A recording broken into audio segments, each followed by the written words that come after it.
So, what is your theme for 2025? I personally like to walk into the year with a really clear idea of what I want to try and achieve. And I like to have a theme for what we're trying to achieve throughout the course of the year and make the goals really interesting and a little bit exciting and have a few checkpoints where the rewards are going to be kind of achieved and celebrated and the various check marks so that it feels a little bit like a game. And if you've been in the business as long as I have, you've got to kind of always kind of think of ways to reinvent yourself. Now, for me personally, this year is definitely still going to have a very, very strong focus on health, well-being, my mental clarity, really, really tapping into all the tools of the trade to ensure that I'm really watching my negative mindset so that that doesn't creep into either my language or my dealings with people.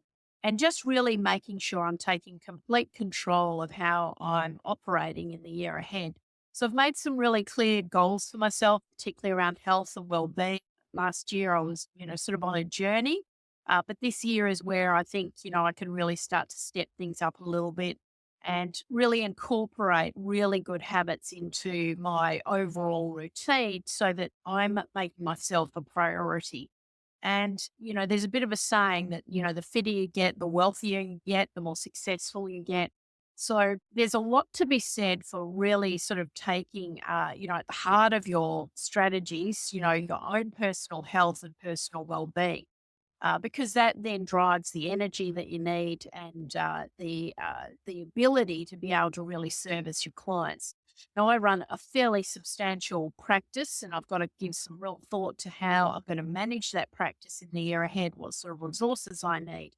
And in order to do that, you've really got to have, myself at the center of that universe, being the real powerhouse. And so, putting those routines in place really early on. In fact, I was really operating, in that capacity all through December as I was formulating my thoughts and ideas, getting into different routines so that I could really make things work. Personally, for me, that means getting up super early, making the absolute most of those early hours of the day and prioritizing myself. And I think, particularly for a lot of females, prioritizing yourself, particularly if you've got family, trying to run businesses, trying to, maintain relationships, we often fall onto the back seat. And I'm in that situation because I care for an elderly parent. I have a business, I have a lot of responsibilities, and it's easy to get the priorities wrong. And I think that's going to be the key to my success this year is I'm really crystal clear about my priorities and, my habits, my routines and what's going to be important to, really set myself up for success in the year ahead.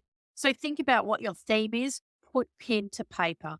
People who are successful in achieving their goals are writing regularly, they're journaling, they're putting things, down in paper, black and white. They're reviewing their goals, their plans, their aspirations on a daily, weekly, monthly basis. And they're really visualizing that, new future and celebrating the wins along the way. And I think that's a big mistake that a lot of us make. We're always kind of, well, when that happens, suddenly I'll be happy.